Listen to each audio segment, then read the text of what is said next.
All right, so what I'm looking at is almost a pure white painting, but there are these two streaks of color.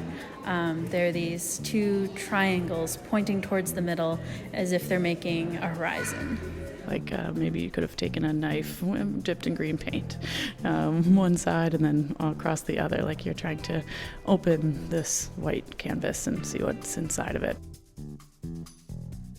This painting pulls me in. And of course the green, absolutely so beautifully vibrant that you can't help but feel the energy as I'm just traveling down this long, long highway into a vanishing point that I know I'll never get to the end of. Seems like it's pulsing in the middle, and just the way it's at eye level, it's I do find myself squinting and looking from one side to the other. It just kind of bounces your eyes back and forth. In your head, you're trying to create something that goes beyond those points meeting. Yeah, it has that magic eye effect, sort of something jumping out of it. Yeah.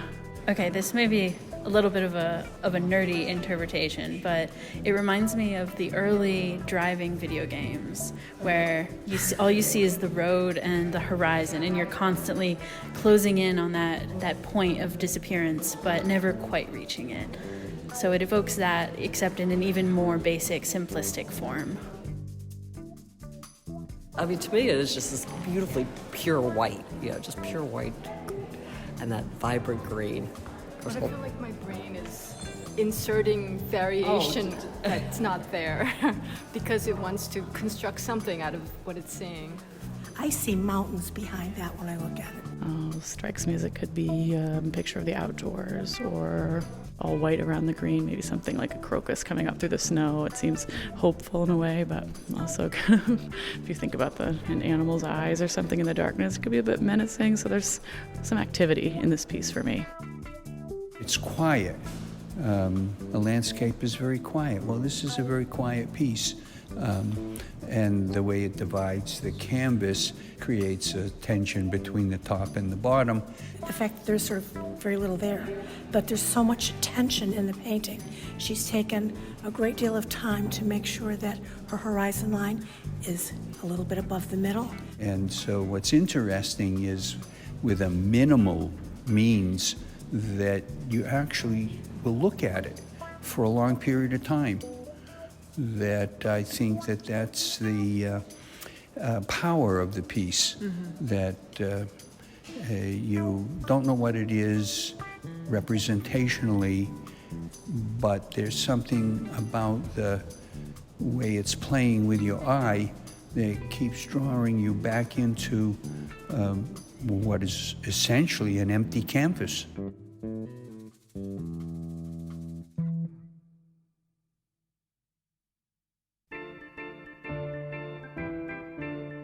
From the Lonely Palette podcast, in partnership with the Museum of Fine Arts Boston, this is Women Take the Floor, a podcast series where we will be looking at a different object from the exhibition the first Sunday of each week of Women's History Month.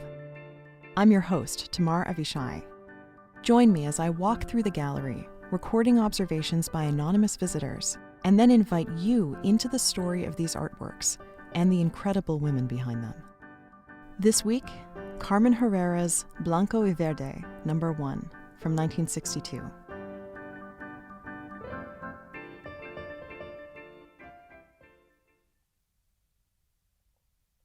You know how the teachers walk around in a yoga class, placing those warm, firm hands on your lower back, gently correcting your form? They're a moth to my flame, almost every time, because my flexibility stinks and I can never get my butt far enough down to form the clean, straight line from my shoulders to my heel. It's just not the body I was given. What I lack in bendiness, though, I more than make up for in resourcefulness. That is, finding more affirming yoga classes. One particularly generous instructor once smiled at me and used me as an example to reassure the whole class that it's okay. After all, she said sagely, there are no straight lines in nature.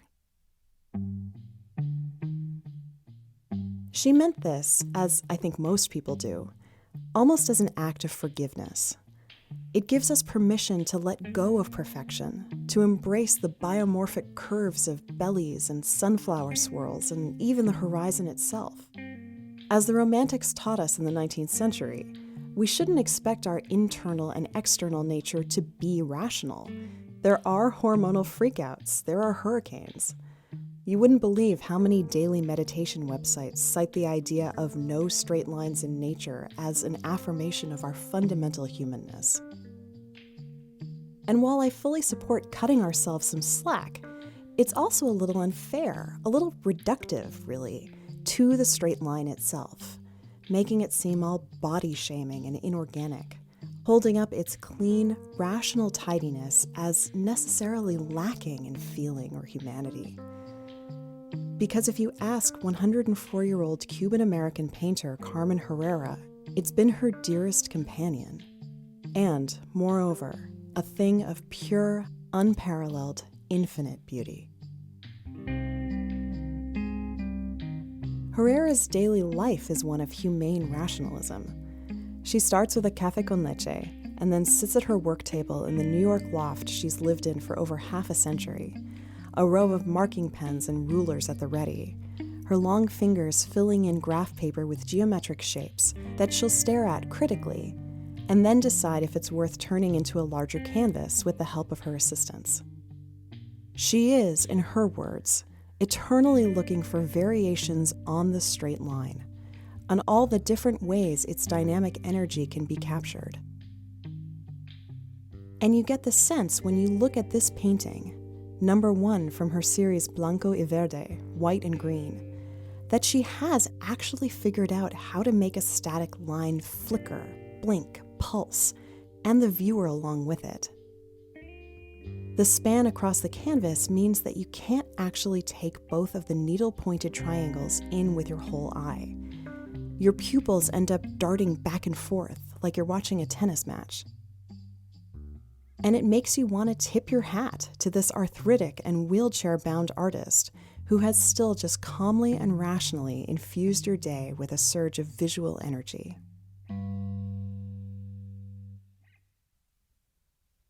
And I want to return to 2 words that I used at the top, infinity and reduction, because both play a role in how we understand and misunderstand both Herrera and her work. In this painting, infinity and reduction are present almost immediately. You can't help but experience both as it gently sucks you into its vortex. The painting is the first of a series from the 1960s, a series that she's called her most significant, when she was inspired by a very real thing, the horizon line of a landscape, but curious as to how stripped down it could be and still be visually effective, still be a horizon, and everything that we know a horizon to be, far away, receding, infinite. It's so much a horizon, in fact, that it's stabilizing. You know exactly where you are when you look at this painting. It's like it's guiding you home. It's weirdly comforting. It holds you. Which is a pretty big accomplishment for a white canvas with a couple of green triangles, and puts its finger squarely on the significance of her work, which is about reducing form down to, as they say in the business world, the minimum viable product, the least possible amount of image to still be representative of the thing. And we all know that the shortest distance between 2 points, both in nature and in metaphor, is a straight line. So she reduces and reduces and then reduces some more. Her work is a picture of visual austerity, of the less is more Mies van der Rohe philosophy that we looked at in episode 38 on the Bauhaus. And she calls this her process of purification. Quote, "I'll think I'm finished," she says, "but then I take something out and it's even better," end quote. And yet, there's an astonishing amount contained in something so minimal. Critics have described the quiet jazz present in her shapes, the, quote, optical charge that counterbalances, quote, a meditative, metaphorical weight. And it's so clear to us, in these 2 sharp, skinny triangles, that there's a tremendous sense of recession and depth, the distance of a horizon that moves away from us while we stand rooted in our space. It's so incredible how much eye-catching visual energy can be present in what otherwise seems so simple. just blocks of flat, colored-in shapes on large canvases. This was exactly what Herrera and her cohort of fellow hard-edge abstract painters were experimenting with in America in the middle of the 20th century. Of course, they didn't realize at the time that they were indeed her cohort, or how influential her work was. But we'll come back to that. So what is hard-edge painting anyway? Strictly defined, it's when one full, bold color transitions abruptly into another, creating a sharp, clear division between flat geometric lines and shapes that are then arranged on the canvas, distinct from one another as colored blocks. Think of it as the polar opposite of the multi-layered, luminescent Mark Rothko dissolve from color to color. And you might look at a hard-edge painting and think that it's the epitome of my 7-year-old could do that, assuming, of course, your 7-year-old had painter's tape and infinite patience. But even more, you'd struggle to understand why it's anything profound, or even art at all. But like most 20th century art movements, to understand it is to understand what came before it, which was, in this case, abstract expressionism. When we looked at Jackson Pollock in episode 12, and then at Rothko in episode 24, we dove into the souls of deeply emotive painters, pouring and spattering and diffusing their subjective selves all over the canvas. Think about Pollock's gestural action painting, the drip of pure expressiveness, the fling of an artist's arm. Think about Rothko's soulful meditation as he built up layers upon layers of paint.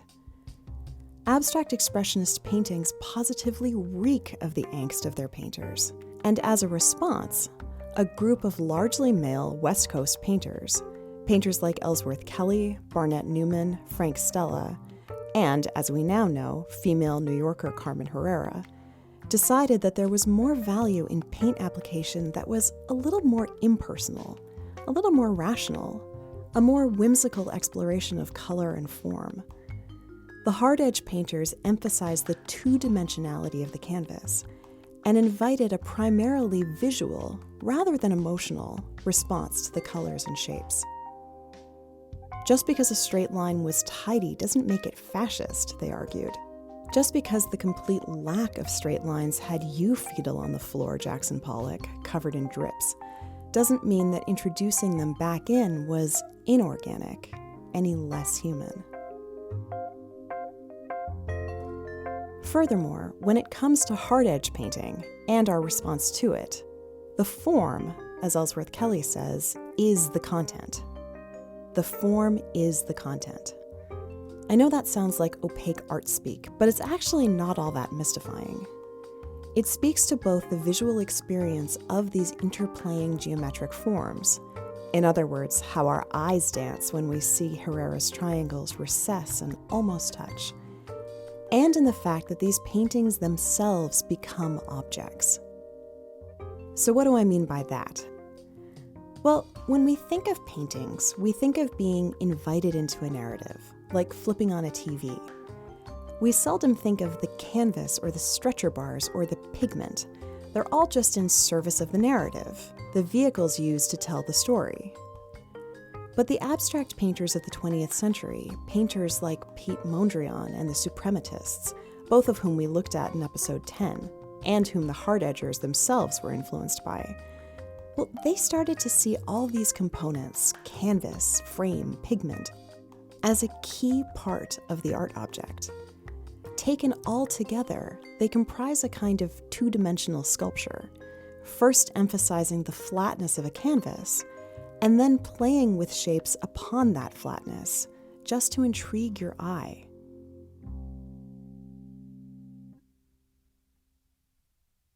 And if this is still confusing, then let's look again at Blanco y Verde.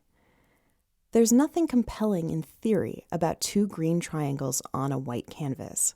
Again, it's nothing your freakishly anal 7-year-old couldn't do.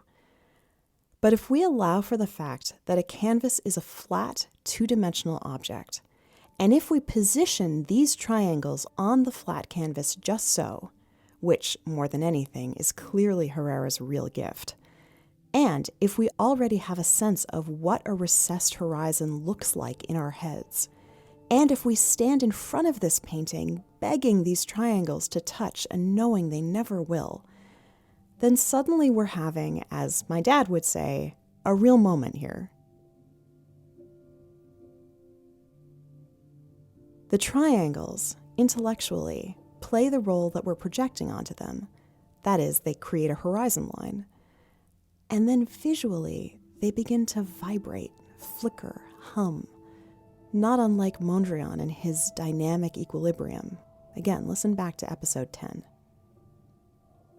The particular hues of green and white play off of each other, as Carmen has described, quote, like a yes and a no. All of the components of the painting, the flatness, the pigment, the size, come together to become the experience of it. They're not just the means to convey the quote-unquote story that the painting is telling. So when Kelly describes the form as the content, and then we find out that Herrera herself was trained as a sculptor, we have a much better understanding of what these artists are trying to do. And all we as viewers need to appreciate it, again, hearkening back to the episode on Mondrian, is a chair.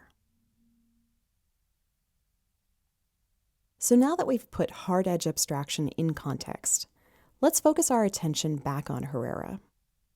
She's only now getting her due as a key player in that movement, a half-century late and untold dollars short. And this brings us back to our starting point. What do the concepts of infinity and reduction mean to Carmen Herrera specifically? The idea of infinity is kind of poetic. I mean, she just keeps going, living this seemingly never-ending life, still in her creative prime at the staggering age of 104, with no signs of stopping anytime soon.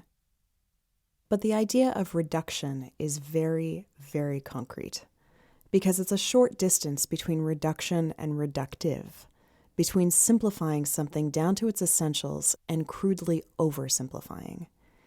And the art world has been crudely oversimplifying Herrera her whole life.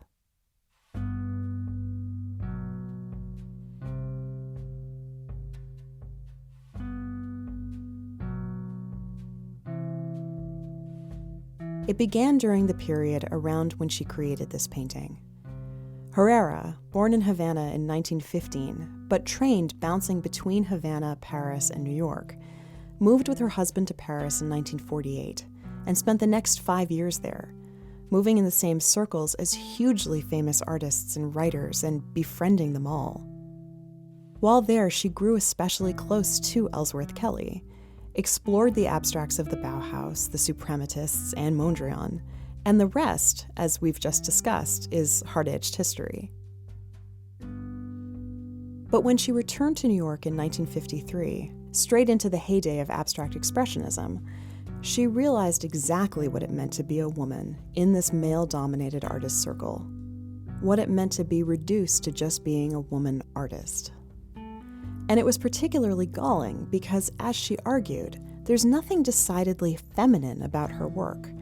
You could even make the case, as curators have, that it's defiantly unfeminine, meaning that, if we too are going to be reductive about it, her work is strong, rational, decisive. These aren't domestic scenes of tea services and pink-cheeked children. But the quality and subject matter of her work didn't stop a gallerist telling her, point blank, that even though she could paint rings around the male artists exhibited, she wasn't going to get a show because she was a woman. It's just the way it was. Her luck did turn, though, eventually, after a seemingly infinite wait. Quote, "There's a Cuban expression," she said. "You have to wait for the bus to come, but it will always come. I waited a century for the bus to come," end quote. She sold her first painting at the age of 81. She was added as a last-minute fill-in for a show on geometric women painters in 2004 at the age of 89. And from there, she's been labeled the discovery of the decade. Retrospective solo shows from the Whitney to MoMA works in permanent collections in major museums, Netflix documentaries, all the splashiest 21st century markers of a fine artist's success. But there's her work, and then there's her story. And again, we need to be aware of how reductive her story becomes in the excitement of its retellings. Look at how badly this woman artist was treated all because she was a woman. The injustice of it, calling so much attention to this woman's womanness as a filter through which her art is viewed. Thank God we've all learned so much since then. Fortunately, though, we've got Herrera herself keeping us honest. She has no interest in labels and resists them at every opportunity. After all, no one cares about the ages or backgrounds or sex of Ellsworth Kelly and Frank Stella. People care about whether or not the dudes can paint. And so, she says, don't refer to her as a woman artist, or a Latin American artist, or a really, really old artist. She's more than the reductive sum of those parts. She's an artist. Let the work speak for her. Or, better yet, let it speak for itself, as it has for the better part of the last century, and as it will continue to, tomorrow morning, when Herrera, an overlooked artist who will now live on in collections forever, sips her café con leche and then goes to work, inhaling the sticky sweetness of her Sharpies, and showing us the seemingly infinite ways that we have permission to find the beauty in a straight line.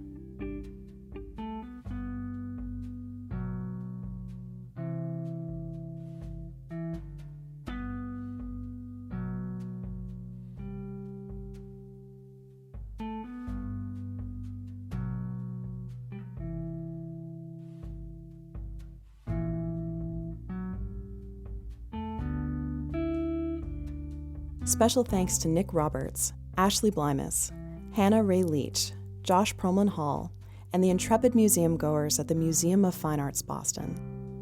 For more information, past episodes, and all the images, head on over to thelonelypalette.com, and you can follow us on Twitter @LonelyPalette and on Instagram @TheLonelyPalette, and like us on Facebook, and support the show on Patreon at patreon.com/LonelyPalette. The Lonely Palette is a proud founding member of Hub and Spoke Audio Collective, and you can find more idea-driven podcasts just like this at hubspokeaudio.org. We'll be back next week, leaving all this rationalism behind, with an exploration of the art and life of Louise Bourgeois, and a warning that that episode is not for the faint of heart. Now, of course, you'll definitely want to tune in, and we hope you do. See you then.